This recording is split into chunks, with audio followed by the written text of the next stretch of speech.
Assalamualaikum warahmatullahi wabarakatuh. Perkenalkan, nama saya Susanti, NIM 4011808323. Di sini saya akan mempresentasikan mengenai kasus perlindungan konsumen. Di sini saya akan menjelaskan mengenai kasus perlindungan konsumen.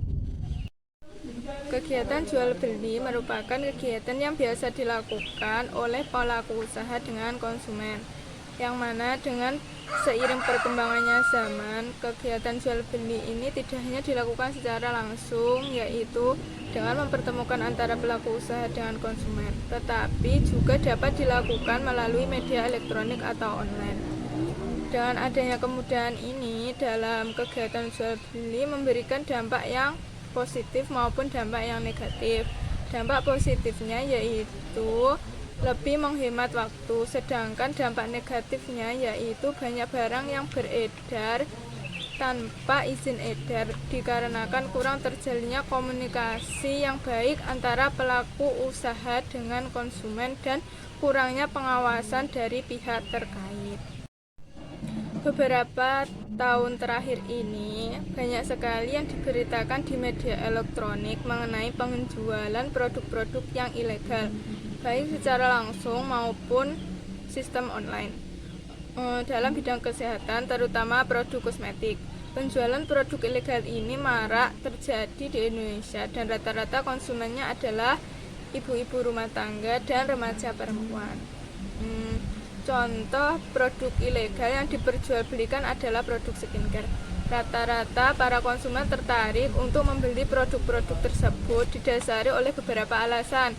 Salah satunya karena produk tersebut sedang viral, dan alasan yang lain karena harga dari produk tersebut yang tergolong murah, serta iming-iming kepada konsumen yang bisa memutihkan wajah dalam waktu yang singkat.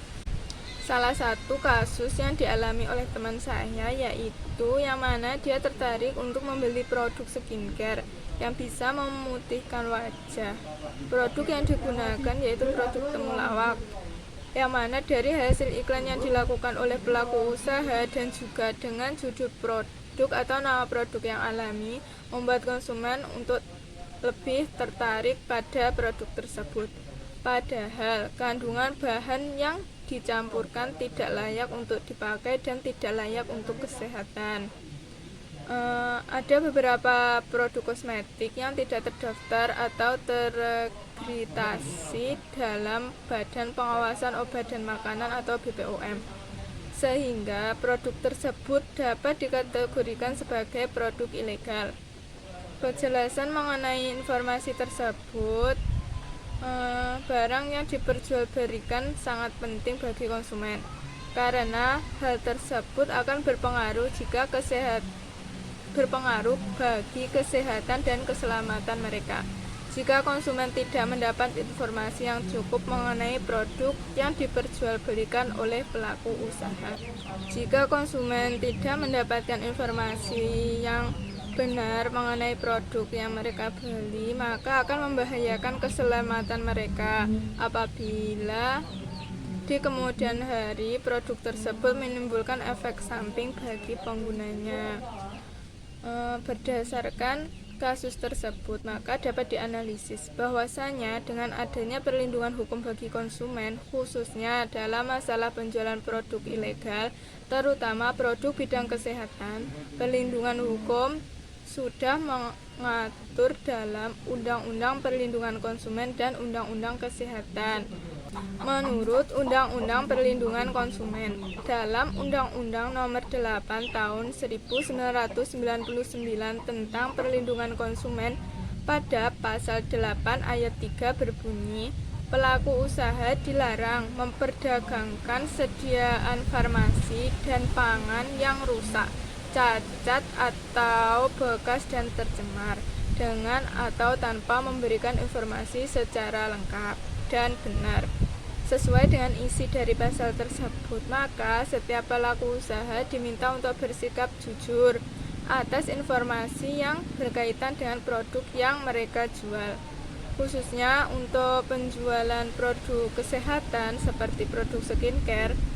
Apabila produk tersebut belum memiliki izin edar dari Badan Pengawas Obat dan Makanan, seharusnya hal tersebut diinformasikan terlebih dahulu kepada konsumen sebelum melakukan kegiatan jual beli.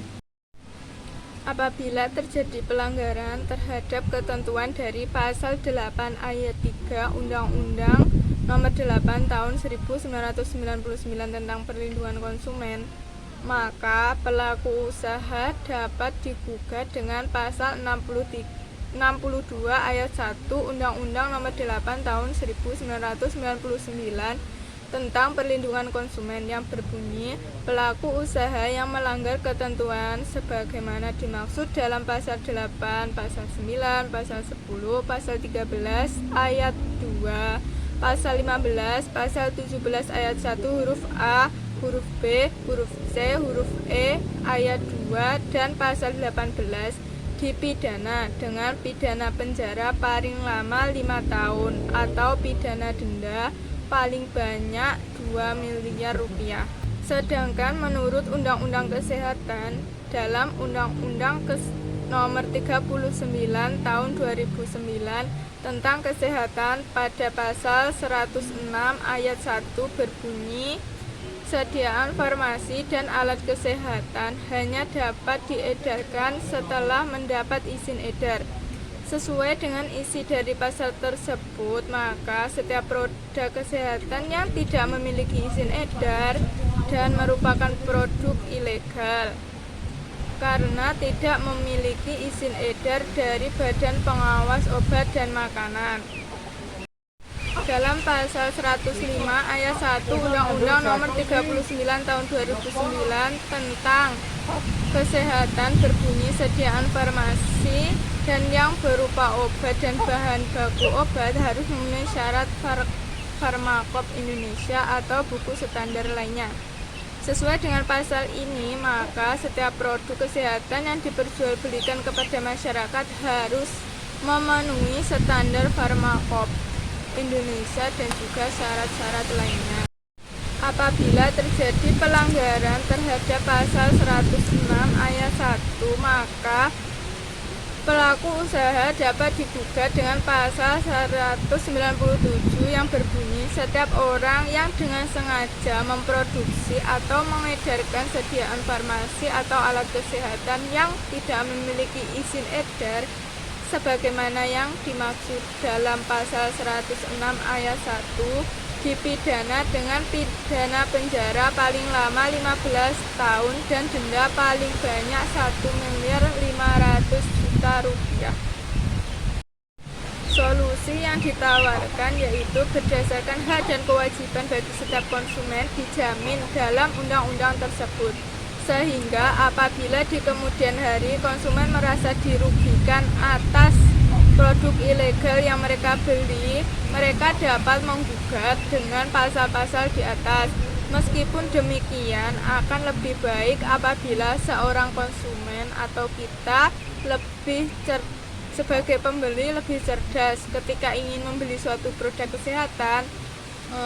Kita memperhatikan dan teliti dalam membaca dan mencari informasi mengenai produk kesehatan yang ingin dibeli, sehingga kita tidak tertipu dan harga yang murah, namun kenyataannya produk tersebut tidak memiliki izin edar dan akan membahayakan keselamatan diri kita sendiri.